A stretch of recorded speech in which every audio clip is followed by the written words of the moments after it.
Fellenbaum.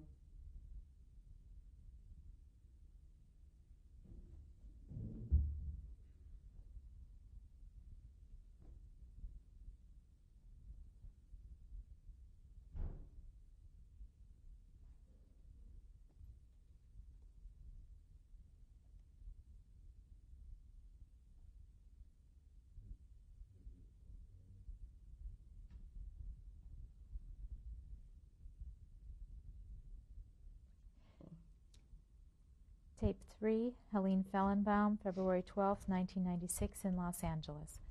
So, Mrs. Fellenbaum, you were telling us when you were in Auschwitz that you would have to stand for a pail in all kinds of weather. All kinds of weather, not stand, kneel, you know what I mean? And then also they would come around, if they didn't like somebody, they pulled out, you know. That was continuously. The fear was continuously, but to my knowledge, what I remember, there was some hope, you know, among the people. We knew what is going on, but without hope, nobody would have survived, you know. So there was a little hope, and especially don't forget that if we were together, I and my sister, so there is, the energy was going from one to another, you know, whenever needed, and I don't have to tell you how many times it was needed, you know, continuously all the time. But anyhow, so the idea it is that, okay, so every day. And then I wanted to mention also about the capo. You see that of each barrack, there was a capo in charge. But the capo was Jewish. They purposely took a Jew. Some people thinking now they resent the capo. Some were very, very strict and so on. But I don't feel that way because he was a capo and he was fighting for survival. He was naturally observed by not capo, observed by the SS men and the German and so on. So he thought of himself how to survive. So the only way for him to survive, it was to be a tough person. So I have no ill feeling to none of them whatsoever. And so he was in charge, and like I said before, that we were on the uphill, we were kneeling and standing, and of course whoever couldn't or didn't look well or something was pulled out from there and disappeared. We survived. How long were you in Auschwitz? How long? A year. A year. What kind of work did you do while you were there? In Auschwitz, we worked at the fields. We were really going through that gate. What did you do in the fields? Pull weeds and whatever it was needed, you know what I mean. But I myself, I don't remember that we were forced to pick the dead people and make digs, you know, and I don't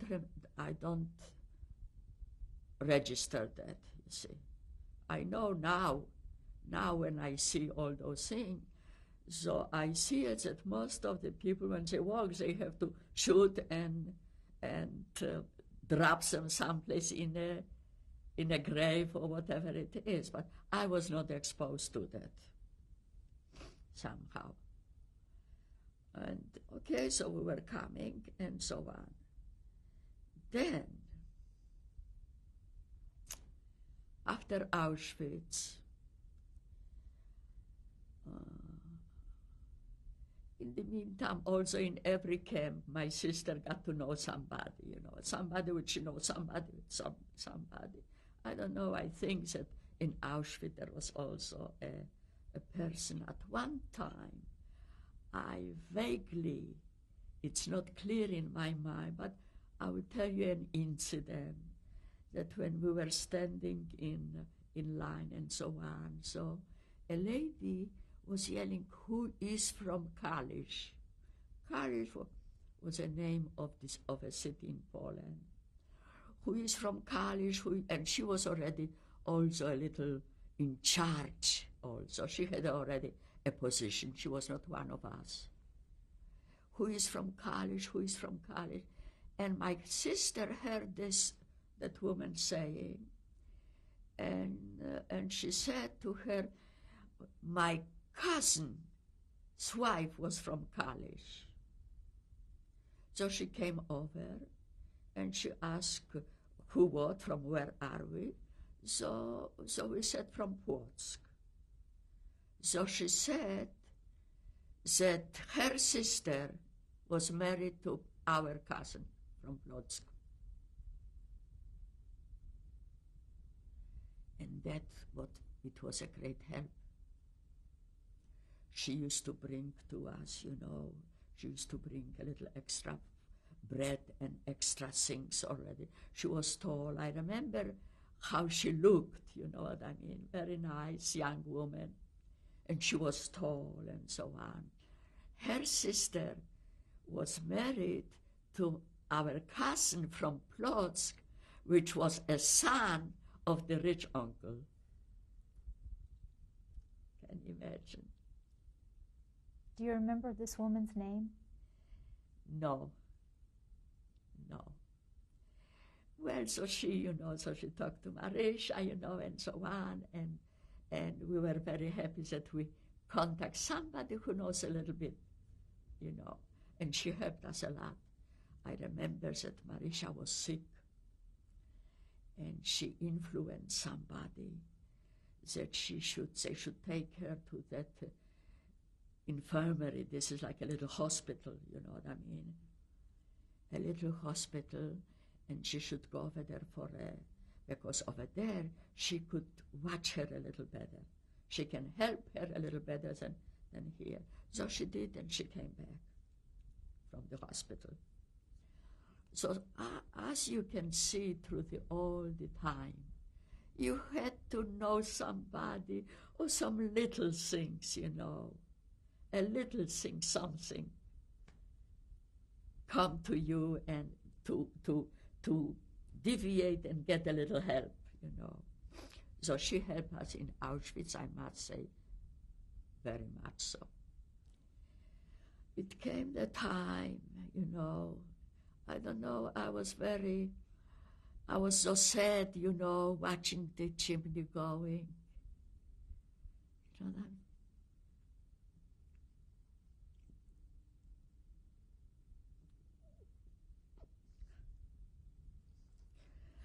The chimney, the fire, and all those things. I had no hope. You see, in my opinion, I was just like a zombie. No hope. Since Marisha helped me to survive, so I didn't have to do the job of surviving.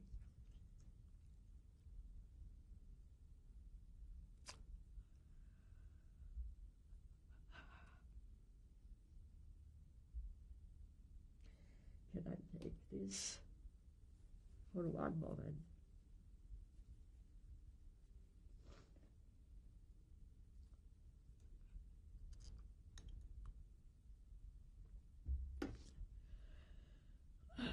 So it came a time that was already in 1944. Again the train comes. Again we knew that we are going to be, that particular part of Auschwitz is going to be transferred. So okay, again, the same thing all over again. I don't want to repeat myself and so on. And again, the train. They called us and we had to stay, and with the dog and with the yelling, with the rifles, around us. So, and I must say that by that atmosphere, we became like zombies, pushing only, you know what I mean? We didn't think of anything pushing, you know. That's how I feel, and that's how I remember. Maybe somebody else remembers something else, you know. So again, to the big monstrosity, you know, and so on. But that was already, I don't know, I believe that some people which were a little bit more aware what's going on knew that they are losing a little the war. That was already 1944. So they are losing. So the mine it was, this I remember myself, the mine it was, the atmosphere it was, that you can survive. That one can survive. Someday it will come a time that certain amount of people will be able to survive the war. So on the train, the train took us to Ravensbrück. Did you know where you were going at the time? No, nothing. We didn't know nothing, where, what, if you know. How long did this... But the older generation, somehow, I am puzzled, but certain amount of people were in touch with the partisans, you see. Those were mostly men and a little more tougher people, you know. Tougher and more alert and more aware and so on. And I believe that the rumor was that they know the news from the partisan, and the partisan are someplace here, and we can survive, you know. That was the atmosphere at that time. When we came to Ravensbrück, was a labor camp. How long did it take you to get there? I don't know, a few days. You know, the trains were not like now. A few days, you know.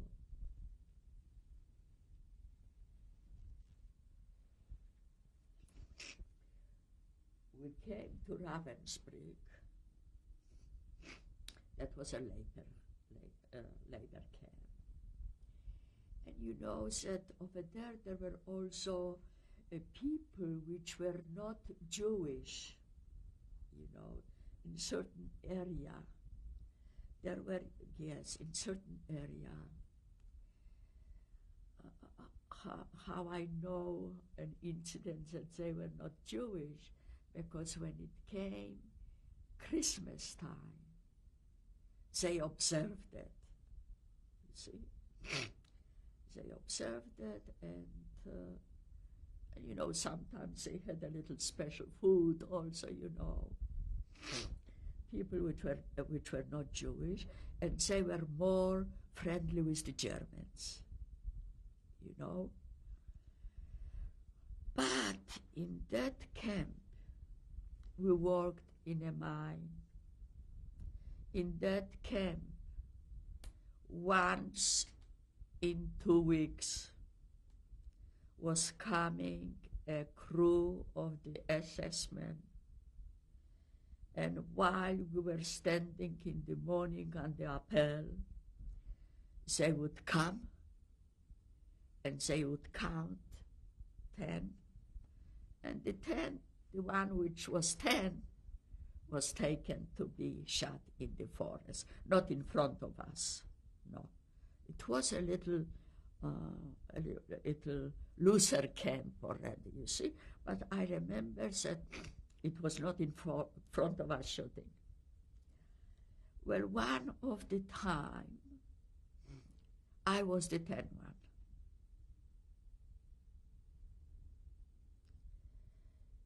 You won't believe it, because the story what I will tell you, it's almost unbelievable. I was the 10th one, and the assessment, because my sister and I, we were always together holding tight hands, you know what I mean? Right behind, almost like one. We became almost like one. And so he pulled me out. And when he pulled me out, Miriam started begging him, please take me instead of her. Miriam was your sister Marisha? Marisha, yes. Now her name is Miriam. And Marisha was crying and begging him, you should take her instead of me. And I didn't want either. But she was holding so tight to me. He couldn't separate us. With all his strength, he couldn't separate us.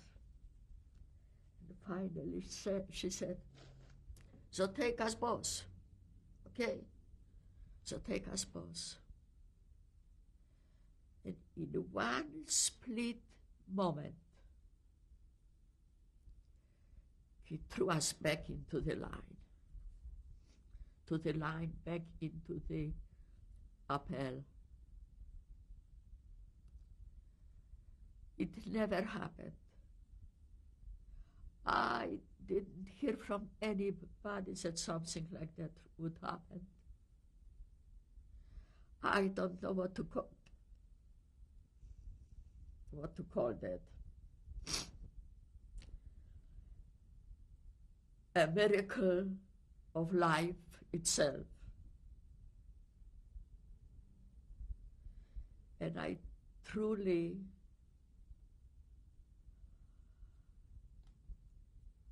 maybe there is a God, you know. I don't like to say it,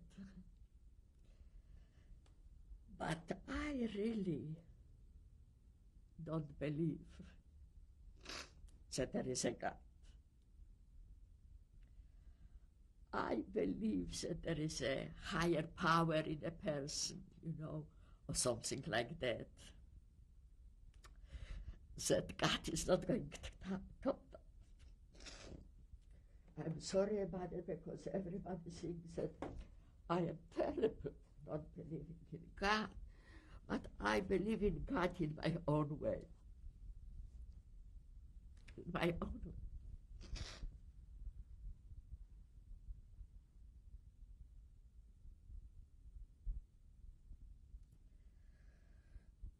So that was another miracle, you know, beside all the hardship and everything. Well, you know, it's that things like that never leave you because it left such an impact. You cannot forget that. My God, when my children will look at it, most of the time I'm crying. Which is not very good. I didn't want to do it. Why don't you describe the kind of work you did in the mine of Ravensbrück? Whatever it was, I cannot tell you in detail, you know, because it was enough for me to fill me up with other hardship of life that time, that I forgot about what I was doing. Only mostly I really remember what I remember it is, which is within me, which left an emotional impact on me. All the other things and so on. I remember another incident also, it was in Ravensbrück. You know that in Ravensbrück there were 2 shifts.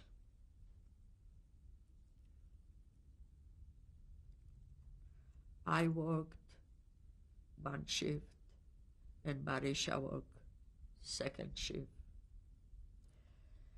But when one shift came out, the other one, and we were passing each other.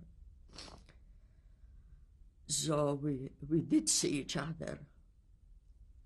But while passing, I want you to know, she gave her piece of bread, which was allocated to her. You know, before they went to work, they got a piece of bread with something, you know what I mean? A piece of bread with soup or something, coffee soup. So she would eat the soup,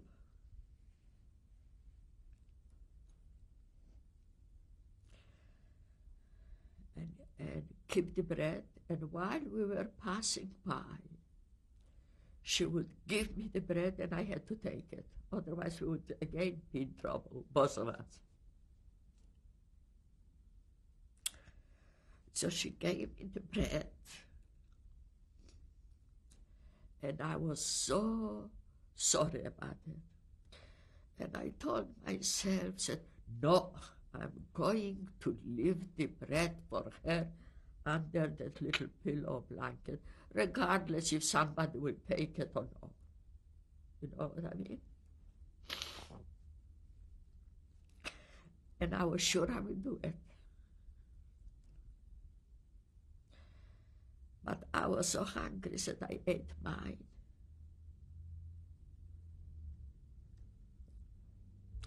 And I ate hers. And this left a big guilty.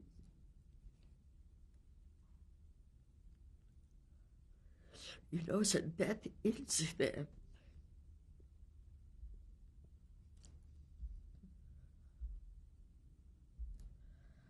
I almost can't forgive myself.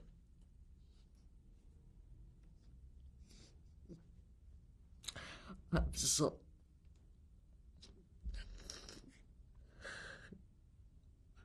sorry.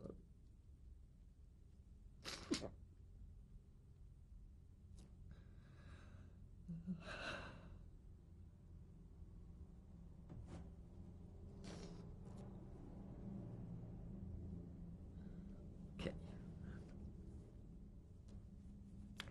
So, and then, do you know, from Ravensbrück, we didn't know then, because it was already 44, late 44, you know. What time in 44? The winter? I think that we were there for a year or so, you know. And at that time, we didn't know it, but now we know what happened. There was a Swedish diplomat by the name of Bernadotte.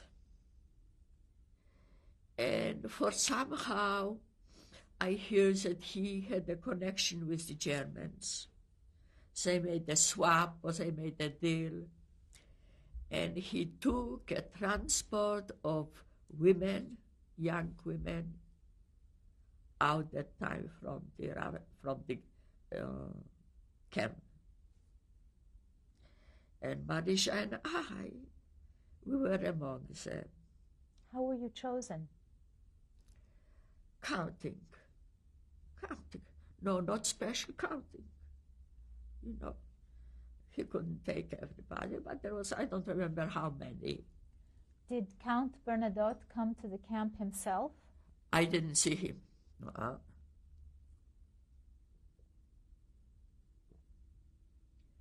I didn't see him, but it was such, because we didn't know, again, transport. So what do you think, again?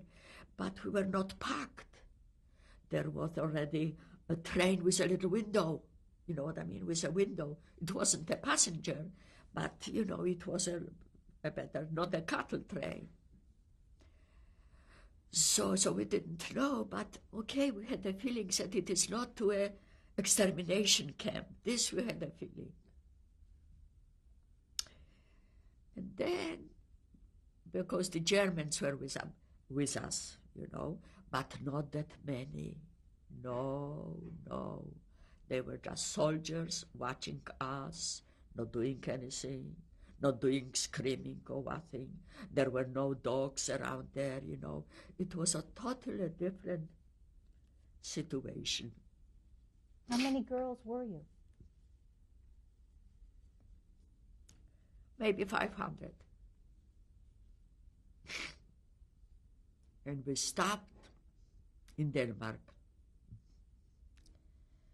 In Denmark, there were people already standing over there. They knew that we're coming. And they standing there, and they were throwing to us, to the train, throwing some bread and other things, and we grabbed it or to the train. After we came down from the train, the Germans were not there. One only. So they told us that we are in Denmark, and that we are free. But we will be there for a little while, all right, till they will again wash us and, you know, take care and give us food, you know. How did you feel at that time when you heard that? Do you know how we felt? There was numbness almost, you know. But one thing, when we went to the dining area where they were preparing the food, and we stayed in line and we got our portions, and you know what happens, that each one of us was going back again. You know, we didn't realize the concept of it, going back again to get another portion. But they were very careful what to give us, because they knew that the stomach is so fragile, you know. Then, so they gave us, you know, cooked cereals, a small piece of bread, you know, good things which don't aggravate the stomach. And they realized that they were giving us for a whole day, and the line is not getting smaller. So they came to the conclusion that we must be doing it. Not only Marisha and I, but other girls also. So they gave us a talk. They started educating us that we are free, you know, all that thing. But that's all we can think of. It is food. So anyhow, so we went already so many times that we, you know, that okay, we were full. We were full. And then after a couple of days, we went to Sweden. In Sweden, there were sanatoriums.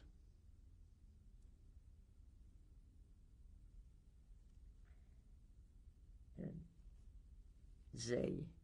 we came to the sanatorium, and it was totally different atmosphere.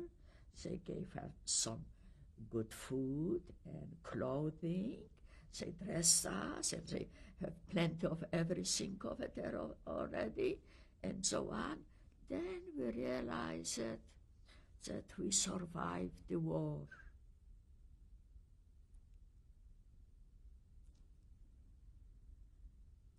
Then another problem started. What to do next? Let's stop right here and we'll change the tape. I am sorry.